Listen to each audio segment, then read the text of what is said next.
Hello guys, Rollbat1 here, along with Charmander in the background, as always, coming at you with a new Yu-Gi-Oh video. Now, in today's Yu-Gi-Oh video, we're going to be talking about something very specific, seeing as obviously there was a new ban list recently, and when there's a new ban list, multiple variants of content is created. And in today's video, me and Charmander are going to be talking about the best decks of this format. What decks are going to be the best going into this format, what are going to be good, what are going to be bad, what's going to be other decks, what's going to be good on other decks, what decks are going to run, all of that good stuff, because, well, we're in a new format now, and even though the format's basically just regressed to the previous format to an extent with multiple of the decks, we're still in a new format. So in today's video, we're going to be looking at the top 5 decks, in my personal opinion, of this format, and yeah, so let's go ahead and get into number 5. So at number 5, we have Invoked Dogmatica. Now, honestly, Invoked Dogmatica is a really strong strategy this format. Just like it was in the previous format, it pretty much does everything it did before. You go ahead and normal summon Alistair, search your invocation, you go ahead and turn that Alistair into a secure gardener after going into an Almirage, you go ahead and make Mechabo on your 4th summon, and then you go ahead and use whatever else you have in your hand. The deck is a very solid strategy, but what makes it the 5th best deck in my personal opinion? Well, in my personal opinion, this deck is going to be the 5th best deck purely because it has access to easy Winder. With the Dogmatica cards, the deck is able to get to Winder very easily simply by just using Nadir's Servant or using Dogmatica Maximus to go ahead and send your Shadow Apkalone to the graveyard and then go ahead and search Shadow Schism, giving you Winder on your opponent's turn. Now, normally a Winder on its own wouldn't be that great because obviously it's on its own, it's not really doing anything on its own, it's just stopping your opponent from special summoning one time, and there's multiple ways to get around that. But the reason I believe that this deck is going to be one of the best decks because of this reason is because obviously the Invoked engine gives you access to multiple different areas of negation, and along with that can also come with multiple different areas of special summoning thanks to the Dogmatica packages. It can give you multiple different ways to send cards to the graveyard. It can give you Dogmatica Punishment that will give you an additional disruption on your opponent's turn. The deck has a lot of ways to disrupt through cards like Mechaba, Dogmatica Punishment, Shadow Schism, which would also send a dark monster to your opponent's graveyard when you summon the Winder, and honestly because of that I feel like it's going to be in the top 5 best decks. Having the ability to just siphon your opponent's extra deck with Maximus, having the ability to summon Mechaba or even Dragoon if you do want to play the Dragoon package, you literally just need to go ahead and normal summon Alistair, turn it into an Almirage, special summon the Ecclesia and make the Dragoon in that situation, and then if you've got the Nadir's Servant as well, then you can just go ahead and go get the Maximus from the deck and go ahead and then with the Maximus special summon it, get the Schism that way. There are multiple different ways you can actually play the Invoked Dogmatica deck, and it's just a really strong strategy this format, so I definitely feel it is the 5th best deck of the format. And honestly, it was a very hard choice between this being the 5th best deck and also the Tri-Brigade deck being the best deck, one of the best decks, but I feel like this just takes the cake because a Winder is just such a powerful card. But that's number 5. Honestly, just a really strong deck this format. Invoked has always been a really powerful deck and has obviously shown through the last 4-something years that it's really strong. But anyway, that's number 4. Let's go on to, sorry, that's number 5. Let's go on to number 4. So at number 4 we have Lich. Lich is definitely gonna be one of the best decks in this format, guys. Like, honestly, the fact that Lich weren't even touched on the ban list was just a complete surprise to me, because honestly I thought we were gonna see at least Scarlet Sanguine go to 2. I wanted it to go to 1 and I predicted it to go to 1, but they didn't touch anything in the deck. So Lich is gonna be one of the best decks in the format, but not pure Lich. Pure Lich doesn't really have that spice to it that allows it to be one of the best decks in the format, but the best variant of Lich is going to be pretty much the Zodiac variant in my personal opinion. Like, looking at the Zodiac variant of Lich, where they are just able to make cards like Zeus very easily, along with having all of their recyclability, all their recursion thanks to all the trap cards, the deck is really strong. And knowing that the deck still has everything it had previous format, knowing that the deck is still a really strong contender, being able to summon 3/5 beat sticks out of anywhere, being able to use the Zodiac engine to summon Zeus whenever you want, being able to just set 5 trap cards past turn, look at your opponent and be like, yeah, go ahead, play the game. I pay 8, I feel great. That's right. Lich is just going to be one of the best decks in the format regardless. The Lich Zodiac variant, you could potentially see some Lich Zodiac Dogmatica potentially as well, because being able to mix that engine with the Lich is also really strong and really nice, but I just personally see the Lich Zodiac variant being one of the best variants. So honestly, Lich Zodiac Zodiac is just going to be one of the best decks in the format. There's not really any debating it. It has all the Zodiac cards, which is just really insane. It has all the Lich cards with 3 Sanguine, 3 of the Golden Conquistadors, 3 Hunks, and it's just able to interact with your opponent so much and be able to set 5 pass. It's the only trap deck I can actually see this format being in the top 5 best decks. So this is what I think is going to be the top 5 in the top 5 best decks. But Lich at number 4, it just makes sense to me. Let's go ahead and go on to number 3 though. So at number 3 is a deck which we all expected to come back most likely in this upcoming format, and that is Dinos. Like, as the meme goes, have you read Miss? Like, honestly, Dinos, the only reason they weren't performing previous format was because VFD existed, and VFD just said you couldn't activate Misk, and because you couldn't activate Misk, you weren't able to do certain things in Dinosaurs. But now VFD is off the map. Now that the game is able to play their first turns and second turns, Dinosaurs are gonna come back with a fury. Having the ability to just get to Miscellaneousaurus whenever you want, I honestly thought the card would be limited, but Konami didn't do it, and then go ahead and send it to the graveyard, summon the Bling Dinosaur from the deck. The Bling Dinosaur kills a monster, gets you your double evolution pill, then you just go ahead and make UTC. Having the ability to make Lagia, Dolka very easily, along with that as well, having all of these different cards in Dino, having Soul Eating Overraptor, Fossil Dig Up 3, like, there's no way Dinosaurs is not going to be in the top 5 best decks this format, because honestly, it's the same deck it was a format ago.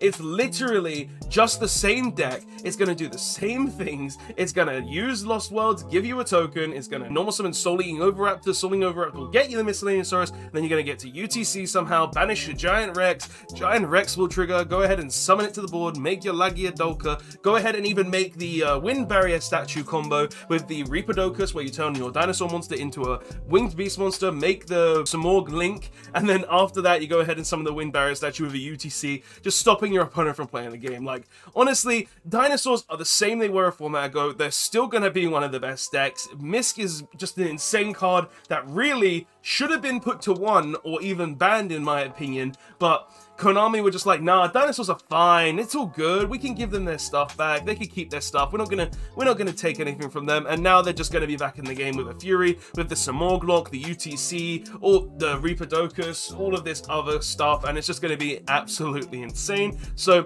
yeah, guys, Dinos at number 3, it makes sense to me. They have a lockout, and also UTC is just dumb, and have you read Misk? But anyway, that's number 3. Let's go on to number 2. So at number 2, now number 2 is one that I feel like is very obvious, because even though VFD was banned, I doubt anyone thought this deck would be gone. I doubt anyone thought this deck would be dead, and this deck is Virtual World.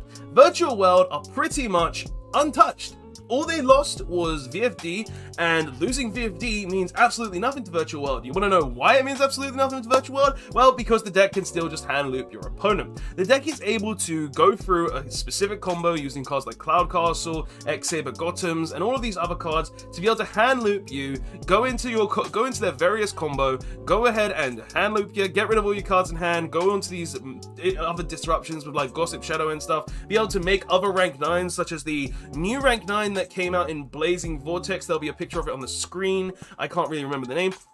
But they're able to make negates, they're able to hand loop you. The deck is still at full power pretty much, being able to use Lulu, being able to use Behime, being able to use Qing Long, being able to have Revival thanks to their trap card that literally says you can banish it and summon a Virtual World from the graveyard. The deck is basically the same as it was before. Virtual World have taken no hits, they lost VFD, so yeah, they can't lock you for your turn 1, but guess what? They're still gonna hand loop you anyway. So number 2 is Virtual Worlds. Honestly, it's just a hand loop strategy now. There's not really much else to say about Virtual Worlds. They go ahead and summon 1 monster or activate a spell or trap, then they just go ahead and special summon a ton of monsters, go into Cloud Castle, go into Gothams, hand loop you, make a new rank 9 monster, and just deal with you that way. So yeah, that's the new Virtual Worlds. They're definitely going to be the second best deck in the format in my personal opinion. Just having the ability to hand loop, having the ability to make negates, having the ability to make disruptions with like Chuche and stuff.